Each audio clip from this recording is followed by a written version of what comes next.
퇴직 후 1년이 지나면 사람들은 비로소 숫자의 진짜 의미를 깨닫습니다. 은퇴 직전엔 누구나 묻죠. 얼마면 편안하게 살 수 있을까? 하지만 막상 퇴직 후에 1년을 보내본 사람들은 그 질문이 단순한 금액의 문제가 아니라는 걸 압니다.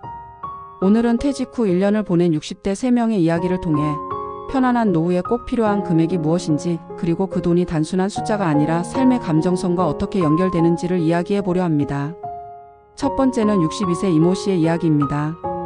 그는 대기업에서 35년간 일하다 정년 퇴직했습니다.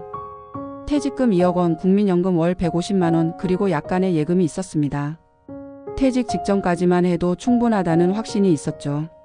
하지만 퇴직 후 6개월 만에 생각이 바뀌었습니다. 매달 250만 원 정도를 쓰면 괜찮을 거라 생각했지만 생활비는 예상보다 빠르게 늘어났습니다. 교통비, 병원비, 식비, 부모님 요양비 지원까지 합치니 매달 350만 원이 훌쩍 넘었죠. 그는 이렇게 말했습니다. 돈이 부족한 게 아니라 돈이 어디로 새는지 몰랐어요. 일할 땐 자동이체로 나가도 신경 안 썼는데 은퇴 후엔 모든 지출이 눈에 보이니까 불안이 커지더군요. 결국 그는 퇴직 후 1년이 지난 지금 편안한 노후를 위해 필요한 건 3억이 아니라 안정감이라고 말합니다. 일정하게 들어오는 현금 흐름이 없으면 통장 잔고가 얼마든 마음은 편하지 않다는 걸 깨달았다고요. 두 번째는 64세 박 씨 부부의 이야기입니다. 두 사람은 평생 교사로 일하다 함께 정년을 맞았습니다. 퇴직금 3억 원, 부부 합산 국민연금 320만 원. 처음엔 여유로웠습니다. 유럽 여행도 다녀오고 원하던 전원주택도 마련했죠. 그런데 시골 생활의 현실은 달랐습니다. 박 씨는 말합니다. 여유롭게 살려고 도시를 떠났는데 사람과 멀어지니 외로움이 더 힘들었어요. 아내는 병원 가는 게 불편하고 저는 술친구 하나 없었죠. 결국 다시 도심 근처로 돌아왔습니다. 그들은 퇴직 후 1년 만에 돈이 아니라 거리의 중요성을 깨달았습니다. 병원, 친구, 대중교통이 가까운 곳이 진짜 편안한 노후라는 걸요. 결국 그들은 전원주택을 팔고 아파트 전세로 옮겼습니다. 그리고 매달 50만 원을 더 쓰지만 훨씬 마음이 편하다고 말합니다. 세 번째는 조금 다른 유형입니다. 60세 김 씨는 자영업을 하다 58세에 가게를 정리했습니다. 퇴직금은 없었지만 10년 전부터 배당주를 모아왔습니다. 매달 120만 원의 배당금이 들어오고 국민연금 130만 원이 예정되어 있었습니다. 그는 이렇게 말했습니다. 제가 생각한 편안한 노후는 월 250만 원의 고정 수입이 있는 삶이었어요. 그게 있으니 통장 잔고가 줄어도 마음은 흔들리지 않았죠. 그는 배당금이 생활비의 기둥이 되고 연금이 보조가 되는 구조를 만들어 놓은 덕분에 은퇴 후에 하루가 불안하지 않았다고 합니다. 즉 퇴직 후 필요한 건 목돈이 아니라 매달 일정하게 들어오는 시간의 현금화였습니다. 이 세 사람의 사례는 서로 다른 듯하지만 공통된 메시지를 줍니다.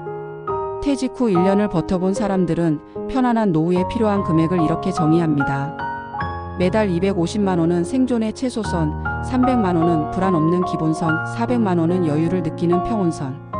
하지만 그보다 중요한 건 그 돈이 어디서 어떻게 들어오는가입니다. 한 은퇴심리 전문가는 이렇게 말했습니다.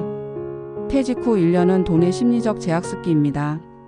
예전엔 월급이 삶을 지탱했지만 이제는 자신이 만든 현금 흐름이 마음을 지탱합니다. 이게 없으면 돈이 많아도 불안합니다. 결국 편안한 노후의 금액은 단순히 얼마가 아니라 예측 가능한 흐름과 심리적 안정감의 합입니다. 그리고 그 안정감은 소비의 통제력, 지출의 가시와 사회적 관계 유지에서 비롯됩니다. 한 해를 보내고 다시 일상으로 돌아온 이들은 이제 말합니다. 퇴직금의 크기가 아니라 매달 들어오는 돈의 확실함이 진짜 편안함이더라.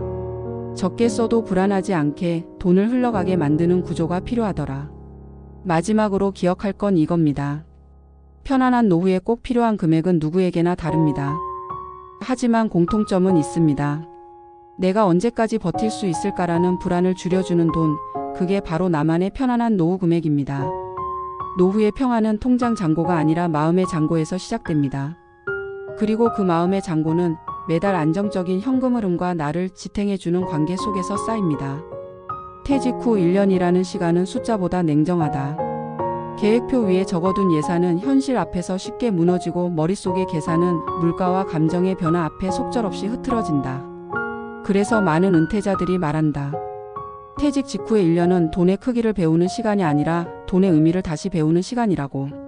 일을 그만둔 다음 달부터 사람들은 한 가지 감정에 시달린다. 바로 줄어드는 통장 잔고를 보는 불안이다. 평생을 벌고 모으는데 익숙했던 삶이 이제는 꺼내 쓰는 삶으로 전환되면서 단순한 숫자의 변동이 마음의 안정을 무너뜨린다. 이 시점에서 가장 크게 드러나는 건 수입의 구조다. 퇴직금이 많아도 정기적인 현금 흐름이 없으면 불안은 사라지지 않는다. 반면 목돈은 적어도 매달 일정하게 들어오는 연금이나 배당금이 있으면 그 자체가 심리적 안정장치가 된다. 전문가들은 이를 현금 흐름 심리 안정 효과라고 부른다. 일정한 수입이 반복된다는 사실 자체가 인간의 뇌에 안정감을 주기 때문이다. 한 은퇴자는 이렇게 말했다. 퇴직금 3억이 통장에 있을 땐 든든했는데 몇 달 쓰고 나니까 그 돈이 줄어드는 속도에 마음이 먼저 무너졌어요. 그런데 국민연금이 들어오고 배당금이 매달 들어오기 시작하니까 비로소 마음이 진정되더군요. 이 말 속에는 중요한 메시지가 숨어 있다. 은퇴 후 필요한 건 돈의 크기가 아니라 돈의 리듬이다. 매달 일정한 금액이 들어오는 구조를 만들어 놓은 사람은 은퇴 후에도 시간의 흐름이 안정적이다. 하지만 불규칙한 지출과 불확실한 수입 사이에 놓인 사람은 돈의 흐름이 아니라 마음의 균형부터 무너진다. 퇴직 후 1년은 소비의 성격도 바꿔놓는다. 직장에 다닐 때는 소비가 보상이었다면 이제는 유지가 된다. 문제는 이 유지의 기준이 사람마다 다르다는 것이다. 어떤 사람은 외식을 줄이는 걸로 충분하지만 어떤 사람은 친구들과의 식사 한 번이 삶의 활력소다. 그래서 재정적 여유는 단순히 지출을 줄이는 것으로 해결되지 않는다.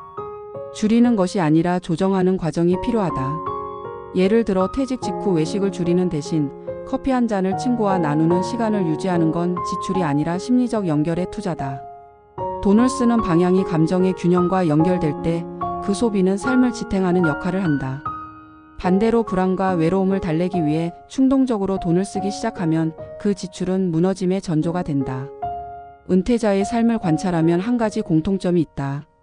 돈을 쓰는 사람과 돈이 새는 사람은 겉보기에 똑같이 지출하지만 사고방식이 다르다. 전자는 계획 속에서 돈을 흘려보내고 후자는 감정 속에서 돈을 흘린다. 즉 편안한 노후는 돈의 크기보다 돈의 방향이 결정한다. 매달의 지출이 자신이 원하는 삶의 가치에 맞춰져 있는가, 혹은 단순히 불안을 덮기 위한 소비인가를 구분하는 것이 첫 번째 과제다. 퇴직 후 1년이 지나면 사회적 관계의 공백도 재정과 심리의 균형에 큰 영향을 미친다. 직장에서는 하루에도 수십 번 대화를 나누던 사람이 퇴직 후에는 며칠씩 말을 하지 않고 지내는 경우가 많다. 이 침묵의 시간은 곧 불안의 시간으로 변한다. 그리고 사람들은 그 공허함을 소비로 채우려 한다. 어떤 이는 취미를 시작하며 이를 극복하고 어떤 이는 무의식적으로 쇼핑이나 외식을 늘린다. 하지만 본질적인 해결책은 돈이 아니라 연결이다. 돈은 관계의 부재를 일시적으로 가릴 뿐 장기적으로는 고립을 강화시킨다. 은퇴 후의 심리학을 연구한 학자들은 공통적으로 말한다. 노후의 행복은 세 가지 균형 위에 서 있다. 첫째, 예측 가능한 수입의 안정성. 둘째, 자신이 통제할 수 있는 지출의 구조.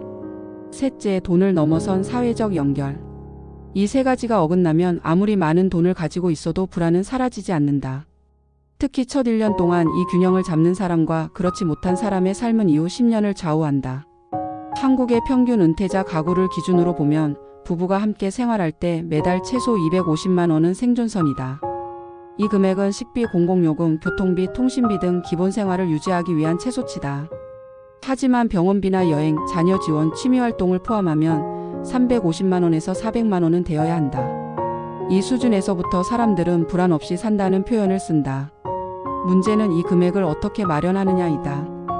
국민연금이 200만 원 안팎이라면 나머지 150만 원의 차이를 어떤 방식으로 메꿀 수 있는지가 관건이다. 이때 필요한 것이 바로 자신만의 현금 흐름 설계다. 많은 사람들이 퇴직금으로 부동산을 사거나 정기예금에 묶어두지만 그보다는 소액이라도 배당, 이자, 연금 혹은 임대료처럼 꾸준히 들어오는 구조를 만드는 것이 훨씬 효율적이다. 예측 가능한 돈의 흐름은 단순한 재정 전략이 아니라 심리적 안정의 핵심이다.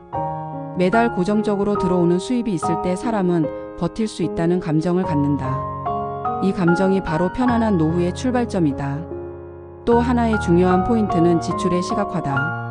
많은 은퇴자들이 생각보다 돈이 빨리 줄었다고 말한다. 이유는 간단하다. 자신이 어디에 얼마를 쓰는지 정확히 모른 채 지출이 쌓이기 때문이다. 매달 한 번이라도 가계부를 정리하거나 카드 명세서를 검토하는 습관을 들이면 불안이 줄어든다. 돈의 흐름을 눈으로 확인하는 행위 자체가 마음의 통제감을 회복시킨다. 통제감이 생기면 소비는 줄어든다. 재정이 안정되면 다음으로 찾아오는 것은 삶의 의미를 찾는 일이다. 일을 그만둔 뒤 가장 많은 사람이 겪는 감정은 쓸모없음의 감정이다. 직장에서 누리던 역할과 인정이 사라지면 자신이 사회에 속해 있다는 감각이 함께 사라진다.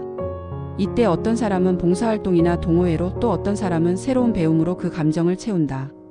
중요한 건 그 행위가 돈을 버는 일이 아니더라도 시간을 생산적으로 쓰게 만든다는 점이다. 시간의 생산성은 곧 심리적 활력으로 이어진다. 이 활력이 있어야 돈을 관리하는 에너지도 생긴다. 결국 편안한 노후란 돈, 관계, 시간의 세 가지 축이 안정된 상태다. 퇴직 후 1년은 그 세 축이 흔들리는 기간이지만 동시에 새로운 균형을 만들어가는 시기이기도 하다. 이 시기를 무사히 통과한 사람들은 한결같이 말한다. 편안한 노후는 돈으로 사는 게 아니라 돈을 이해하는 데서 시작된다. 돈은 더 이상 단순한 교환의 수단이 아니라 나를 지탱하고 관계를 이어주는 심리적 자산이다. 퇴직 후 1년은 누구에게나 불안하지만 그 불안을 견디는 과정에서 진짜 배움이 일어난다. 목돈이 줄어드는 걸 두려워하기보다 돈이 만들어주는 안정의 구조를 설계하려는 시도가 필요하다. 매달 들어오는 작은 수입이 주는 안도감, 자신이 통제 가능한 소비가 주는 자존감, 그리고 관계가 이어질 때 느끼는 존재감. 이 세 가지가 함께할 때 비로소 편안한 노후에 꼭 필요한 금액이 완성된다. 교훈은 명확하다. 편안한 노후는 얼마를 갖느냐가 아니라 어떻게 버티느냐에 달려있다. 버틸 수 있는 구조를 만들고 불안을 줄여주는 습관을 만들며 관계를 유지하는 노력을 멈추지 않는 것. 그것이 결국 숫자보다 강한 노후의 자산이다. 돈의 크기가 아니라 마음의 안정이 결국 은퇴 후 삶의 질을 결정한다.